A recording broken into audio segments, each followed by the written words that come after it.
everyone, welcome to the Village Green. I'm your host, Basia Goszczynska, and this is my co-host, Davidson Calfee. Hi everyone, and thank you for joining us. On this episode of the Village Green, we'll meet some inspirational people that make Falmouth a great place to live and work. We're going to meet with a microfarmer who believes microfarms can help alleviate the global food crisis. And we'll meet some people actively working to solve the pollution problem in our estuaries. They'll be investigating sustainable technologies like eco-toilets. We'll also visit with FCTV and get a behind-the-scenes look at their PSA Day. We'll hear messages from 6 nonprofits and 1 town department. And after it all, we're going to unwind with a tasty brew with the organizer of the 2nd annual Brewfest. Sounds amazing. Let's get started. Sounds good. To Nobska Farms.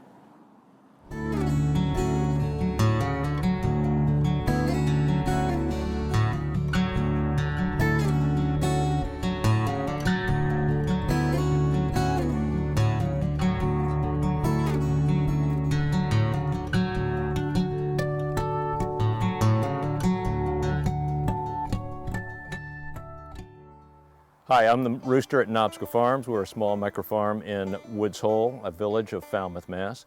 We specialize in growing chili peppers of a whole different variety, lots of different heats and flavors and sizes and shapes. We grow the super hot to the super mild, used in lots of different culinary dishes. There are about 3,000 different cultivated forms of chilies and 5 different species. And the variety is enormous. Some are sweet and mild, some are hot and fiery, fruity, smoky, so many different flavors. We began growing first the boot jolokia. We found out that there are other super hot chilies, so I said to myself, I bet I can grow those too. And so we began that, and then it became almost an obsession. Began an exercise of discovering just what these chili peppers would be like to grow, how you would use them, and so forth. So it began as a onesie-twosie kind of operation to now I've got over 50 different varieties of chilies, well over 200 plants. You can see here some of the chilies that we grow, a large variety of them. We grow from the world's hottest chili pepper, which is this, the Trinidad Moruga Scorpion. We have chilies that are like this. This is a long red cayenne, but I call it a stegeman cayenne. The reason I do that is that these are local cultivars of more traditional chilies, and I find that the local cultivars are more productive. They are more acclimated to our climate. At Nobska Farms, I've grown chilies in 3 waves. I stage them out just for convenience of being able to manage them, but also giving me different stages of ripening of the pods. This is wave 2. This was planted in February. Wave 1 was planted in January, and wave 3 was planted in March. And you'll be able to see the difference in the maturity of the plants. These are actually producing quite well now. Wave 1 is already produced and is almost over its peak production. Wave 3 is just now coming on.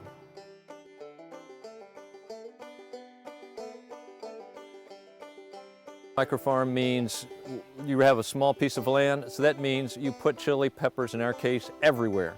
So we have chili peppers over here in the so-called window box of our chicken coop. Those are there's a boot jolokia chili pepper, the nice bright orange one there. Just below the chicken coop is an overwintered boot jolokia. This is a copper-colored one. Also related to chilies, all of this is tomatillos. These are really wonderful to add to make tomatillo salsa. This husks peel away and you have this wonderfully sweet fruit that's almost like a tomato.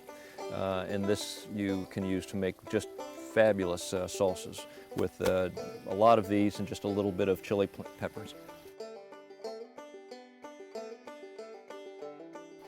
The original chilies as they were grown in South America in the so-called nuclear region, borders between Paraguay, Bolivia, and Brazil.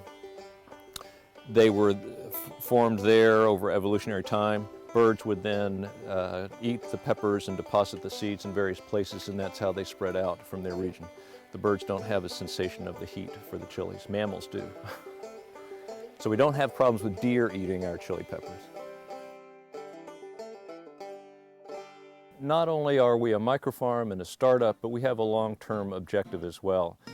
It's one thing to be able to grow produce, you put lots of fertilizer on it, you bring in lots of electricity or gas for heat and so forth. But the problem with that is that you're really not producing in a sustainable fashion. That is, an energy sustainable fashion, worldwide community sustainable fashion. So one of the things that allows us to be more sustainable is to reduce the water that we use.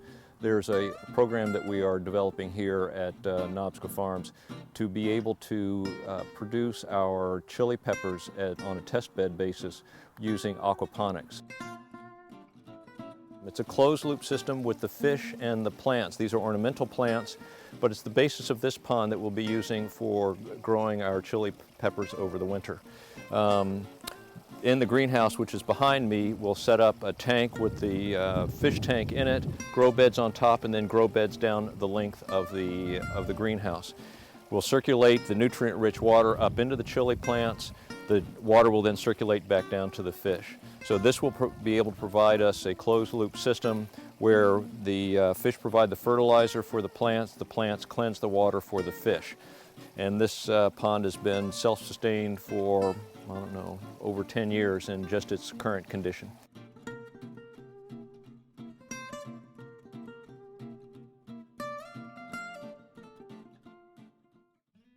We're looking at ways to experiment with increased productivity on a given acre of land. One way to increase productivity is to have year-round growing, and a greenhouse allows us to do that here in New England. So the greenhouse was built last fall. We overwintered some of the chilies in the fall, and then through the winter they are now growing out this season. Yet to be done this winter is to put insulated panels on the end walls, add heat. We've now got a gas line and electric line, and we'll be able to have year-round warm greenhouse. This is a twin-walled greenhouse where there's two layers. You have a dead space insulating layer, which reduces the energy use of the greenhouse by about 30%. So that, in combination with needing just relatively warm but not hot temperatures for the leaves, will significantly reduce our energy use.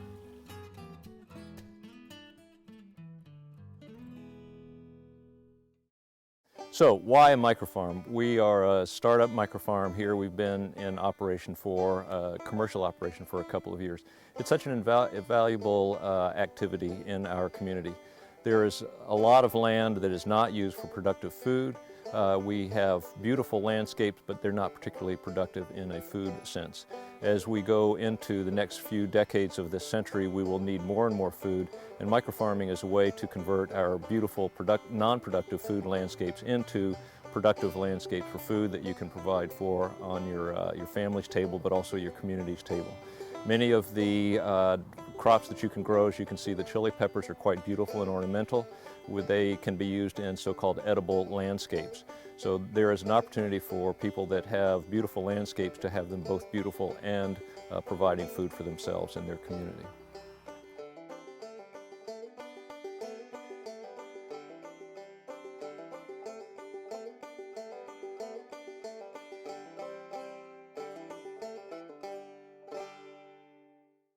Wow, that was great. I feel inspired to grow something now. Me too. Too bad it's not planting season.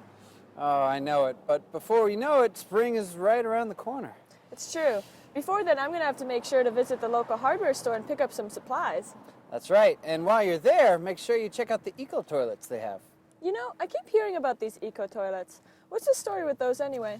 Well, I wish I could tell you, but I think we should go ask the experts about them. That's probably a good idea. Let's go. Let's go.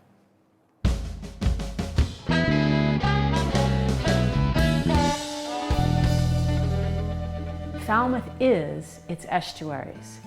Every neighborhood in our community is defined in many ways by the water body that it's near. We have Green Pond, we have Great Pond, we have Great Bay Road. Many, many people are connected to their estuary in terms of their sense of place. A number of them have significant problems because we are putting too much nitrogen into them. Falmouth's estuaries are mostly impaired because of septic systems. Septic systems do a good job of keeping germs from reaching our water supply. But one thing the septic tank can't do is break down nutrients like nitrogen and phosphorus, the building blocks of the food we eat. Over time, the nitrogen and phosphorus from our septic systems end up polluting the lakes, the coastal ponds, and the bays that we all love on Cape Cod. All that nitrogen and phosphorus becomes food for plants, including harmful algae. The algae isn't just slimy to swim in.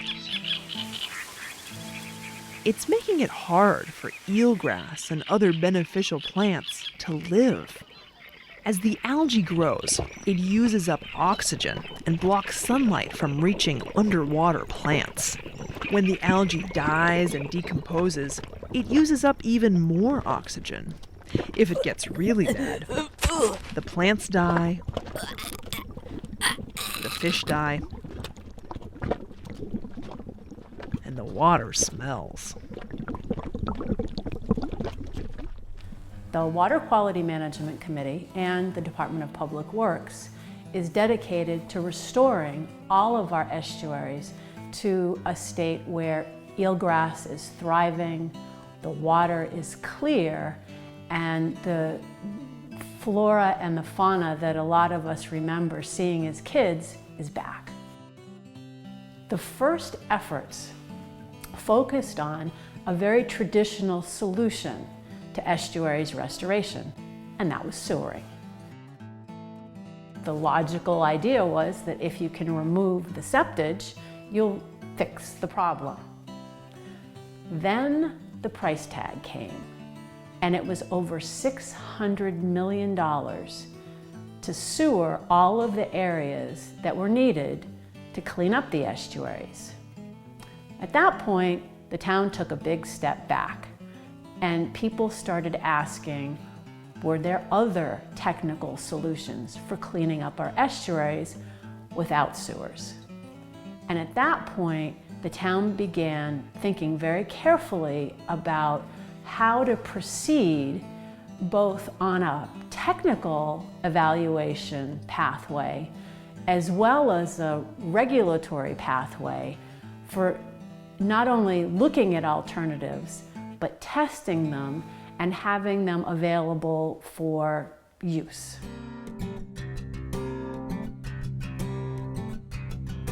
Those alternatives included exploring eco-toilets, looking at shellfish cultivation, looking at permeable reactive barriers, finding stormwater solutions to remove that source of nitrogen, looking at denitrifying and alternative and innovative septic systems to remove nitrogen, and to explore other alternatives as ways to understand whether these novel solutions, these innovative solutions, could do the job. The first step was to set up an incentive program so that we could encourage local homeowners and other property owners to install these fixtures so that we could do two things. One is test how much nitrogen is removed by an eco-toilet, and the other is to fully understand what it took to install them. The incentive program offers Falmouth property owners up to $5,000 to install eco-toilets in all of their bathrooms. The other possibility is you only install them in 1 or 2 bathrooms and you shut off the other bathrooms so you can't use them. My name is Hilde Menge and I'm in the bathroom of our eco-friendly house. Our house has solar heat and electricity from the sun, but also waterless toilets. The toilet looks very much like a regular toilet, but it doesn't have any water, and all the waste from humans goes into a container that's under the toilet. Behind this toilet is another tube that takes the waste from upstairs and sends it to the same container in the basement. On my left is the Calfee composter. This is a very, very old model. They have been making this particular one probably for about 50 years. People think that eco-toilets is a new idea. It's not new at all. Hundreds of thousands have been installed elsewhere in the world, especially in Sweden, Australia, New Zealand, and recently also in China. But this is a very old model. It's very big. It can handle huge amounts of people. And all the newer models are much, much smaller and much more user-friendly. So this is not a typical installation that you would see these days. We are planning to change it over to a very small system that I've seen work in other houses that is very, very beautiful, makes beautiful compost. So we are planning to be part of the demonstration project and switch the big one over to a much smaller one. But other than that, it has worked great. The most amazing thing for us when we started using this for the first time in our life is that there is absolutely no odor ever in the bathroom. That was such a change from a regular bathroom. And people are so worried about eco-toilets being maybe like old outhouses, but it's the opposite. It's even cleaner and it's even more friendly than a regular toilet. Also, it has no sound when you use it, and there's no flushing sound after you use it. So those three things make the whole bathroom experience incredibly pleasant. If you're interested in participating in the Eco Toilet Incentive Program, a great first step is to visit the Eco Toilet Center that's part of the Green Center at Alchemy Farm. At the Eco Toilet Center, you can see a wide variety of eco toilet technologies. You can see composting toilets and urine diverting toilets and self-contained units. It's very similar to a kitchen and bath showroom where you can actually see the units in real life and see how you feel about them. Once we've installed these eco toilets, the Barnstable County Department of Health and Environment will be testing. They go out every month and they test the nitrogen and the phosphorus in the gray water. By the end of this study, we will know exactly how much nitrogen is produced in gray water and how much nitrogen eco toilets remove. And that will be a very valuable piece of determining how eco toilets fit in to estuaries restoration solutions.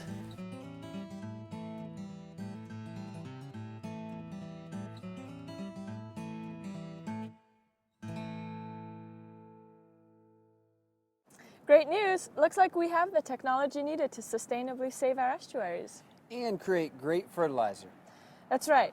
But it's still up to regular people like us to take action by participating in some of these incentive programs and installing eco-toilets. Amen, sister. So what's next? PSA Day, right? PSA Day. To FCTV. Here we come. Let's go.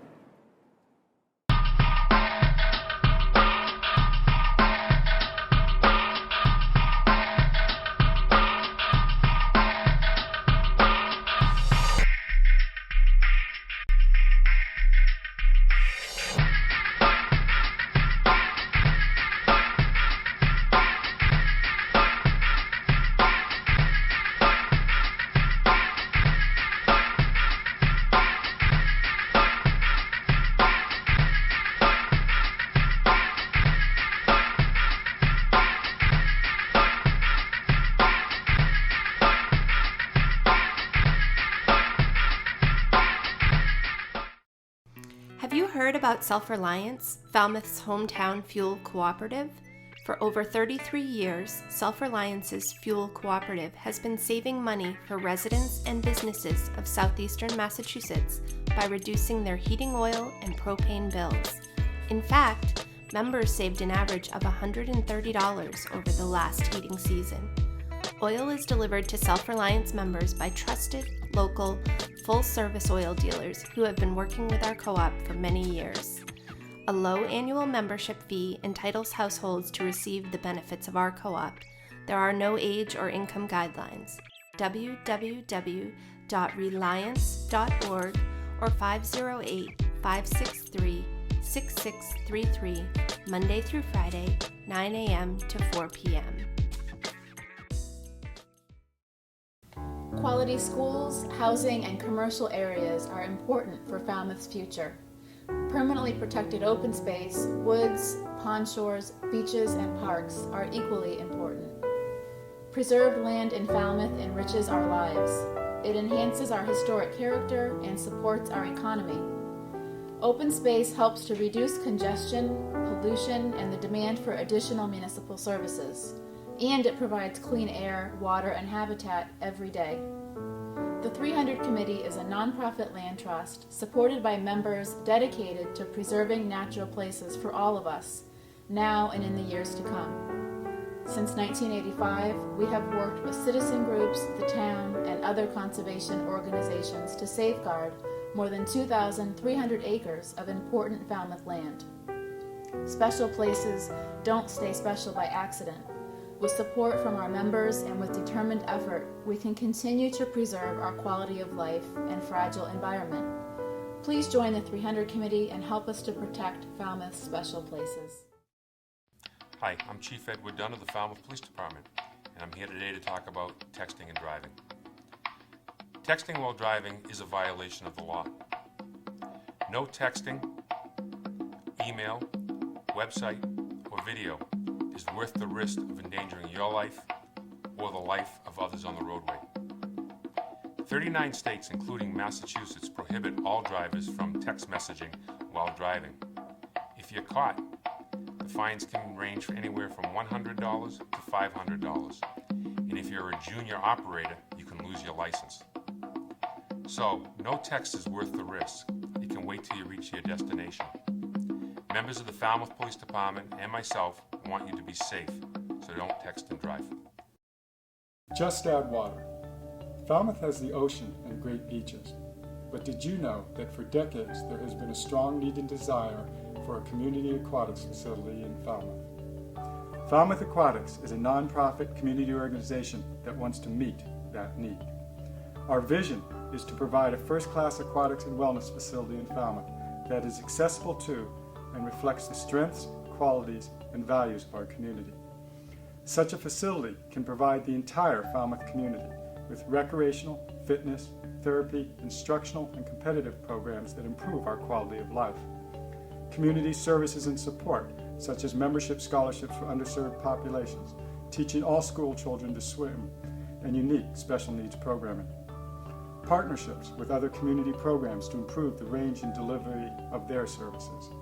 And economic benefits as a year-round destination that helps support local businesses, particularly during the winter swim season.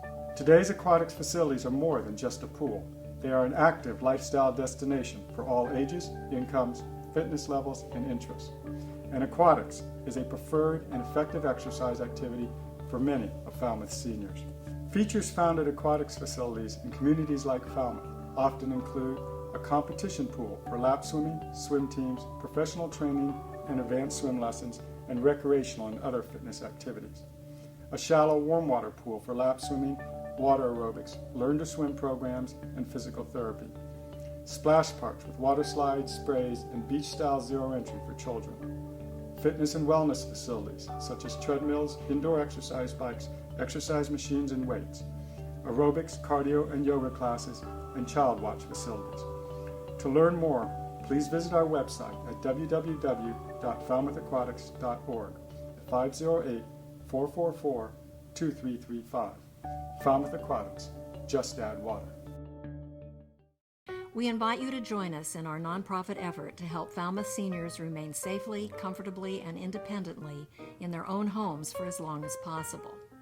You might become a member, a volunteer, or you might visit our website for more information.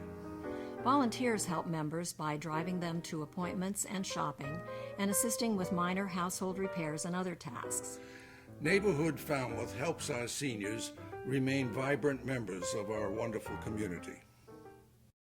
Hi, I'm Sean Doyle and I'm a lieutenant with the Falmouth Police Department. Today I want to talk to you about seatbelt use. Seatbelts are the most effective safety feature ever invented and have helped save thousands of lives. In fact, seatbelts saved nearly 12,000 lives nationwide in 2011. In Massachusetts alone, during October of 2011, preliminary crash data shows that there were 37 fatalities and over 275 people with incapacitating injuries who were not wearing a seatbelt. With these alarming stats in mind, the Falmouth Police Department, in partnership with EOPS, will be cracking down on motorists who are not buckling up. Falmouth officers will be enforcing the seatbelt law around the clock, day and night. We are prepared to ticket anyone not wearing a seatbelt, including passengers. In fact, everyone in the car found not wearing a seatbelt will be ticketed. Seatbelts save lives. Remember, buckle up every time, every trip. Jack's Pact was created in memory of Jack Pearsall, a 16-year-old Falmouth boy who was killed by a drunk driver in July of 2011. The Pact is a grassroots community group on Cape Cod that supports engaging pro-social activities for youth, as well as education and awareness to deter drunk driving. In the last year, we've held our annual Run Jack Run event on July 4th in Falmouth to raise money and commemorate Jack. We've given out nearly $10,000 in scholarships to high school seniors who are committed to being role models in the community. And we've facilitated volunteers for the Falmouth Rec Center's youth nights and after-school programs. We encourage people of all ages to sign our pact, pledging not to drive while under the influence of alcohol or drugs. Over 1,000 individuals have made this very important pledge at jackspact.org. Be the change, think and sign, don't drink and drive. Hello, I'm Dr. Michael Byharry. I'm a pediatrician and I'm chair of the Falmouth Prevention Partnership. One of the biggest problems that we face now in the country and in Massachusetts and locally is the misuse or abuse of prescription medication, especially narcotic painkillers.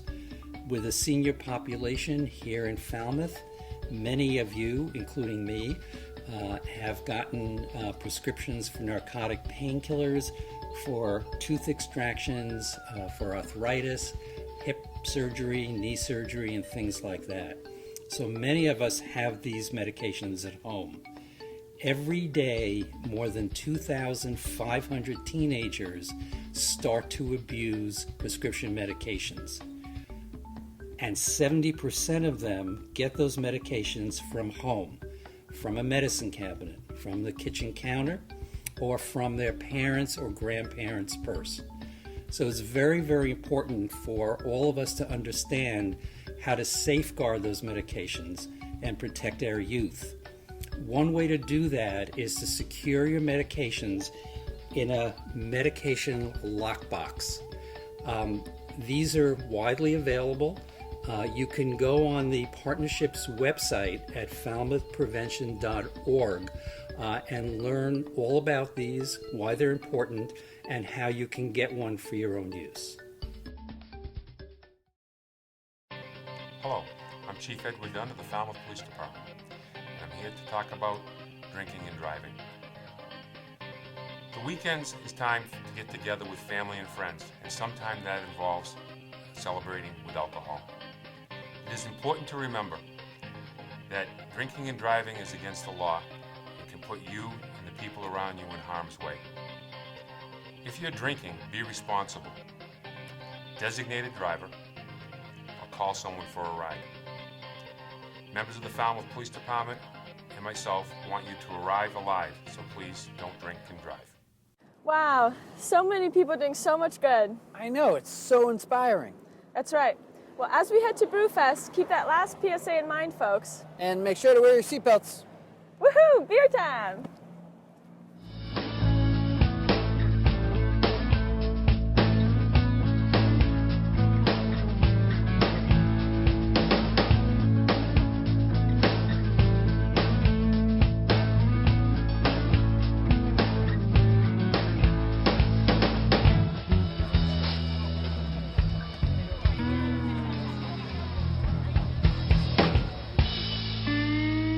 Obviously, craft beer is strong right now. The industry is doing really well, and there's more craft brewers in America right now than there has been since Prohibition. So it makes for a good festival. People are excited to be here. The brewers are excited to be here, and we have a nice turnout for the second year. We've had a pretty significant growth. We've almost doubled in size. Starting from scratch and creating a festival is a lot of hard work. Planning goes on for months and months and months, way ahead of the event, even before we announce ticket sales, even before we sign our first brewer on board. And then from there, it's signing up breweries and then selling some tickets, which they go hand in hand. You bring out good beers, people are going to come out and have a good time. So Knockabout started 7 years ago with nothing more than a music festival and an idea. And we used to do the music festival here, we still do. And for years we had a lot of great community support, a lot of great vendor support. People would donate their beer, people would come to the festival, and we finally decided as a group, if you're having a good time, celebrating the things you love to do in life, why not have your own beer to help that cause? So we created our own beer 2 years ago. Well, we're from the Cape. We contract brew, and we contract distribute. And the goal would be to build a brewery on the Cape. So right now, we're grassroots. There's 4 owners, grew up on Cape Cod. Mark and I grew up together our whole lives, went to Barnstable High School. And the goal is at some point to have a brewery down here. So we're just not there yet.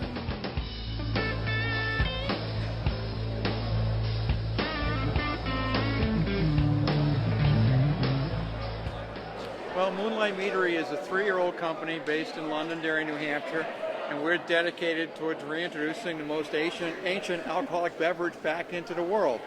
Mead is older than grape wine, it's older than beer, it goes back 8,000 years. Traces were radiocarbon dated to a funereal chamber in northern China that carbon dated to 8,000 BC. Meads can be anywhere from bone-dry to ice wine sweet. Most people have a misconception that meads are only sweet. They can be very serious. Our top-of-the-line product retails for $100 a bottle, but we also have introductory product. They can be very serious. They can be whimsical. We make a mojito mead. So they're very interesting products that really have a place in anyone's home.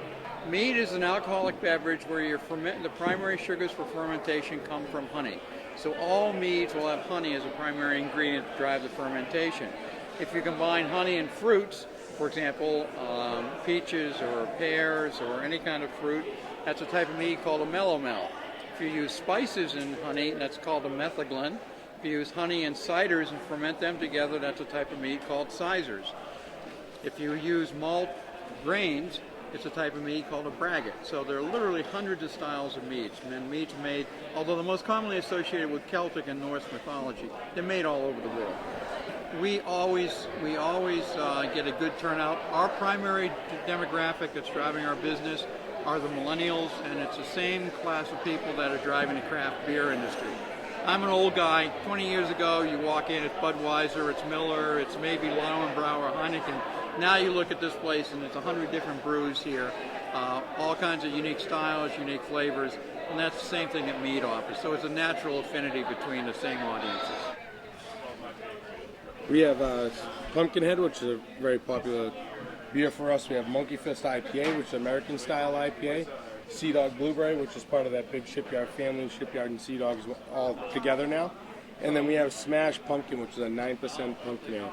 A little bit kind of like the Pumpkin from Southern Tier, more of that high hop, a little less on the cinnamon sugar, more into the just a nice big body beer, 9% alcohol, great offering for the fall.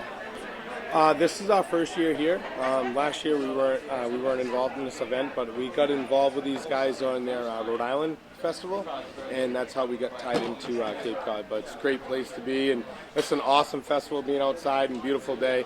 It's like New England through and through with some pumpkin beer. Well, a Brewfest like this help us out. We reach out to a lot of our customers. We might have people that follow us and track us and find out where we're at. Or they just new customers that never tried Shipyard before. That's what we're reaching out to. Just getting out there, talking about people to craft beers and how things are rolling. And this is what we're all about. Get it out to the people, because that's why the demand for our product. So it's fantastic. When we were first starting out, we were calling everybody and begging and pleading to get them to come.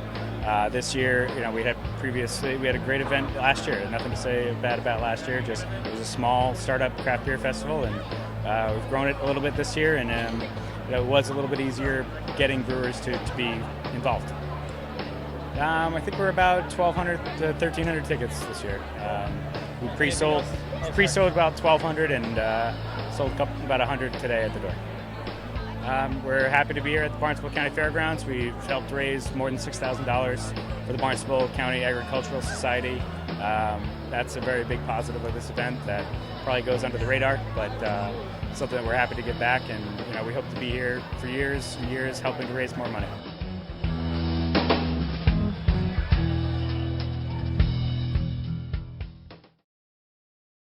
That was fun. And delicious. Well, we hope you enjoyed the show. And make sure you join us on the next Village Green. Until then, I'm Basia Goszczynska. And I'm Davidson Calfee. And you're watching FCTV. We'll see you soon.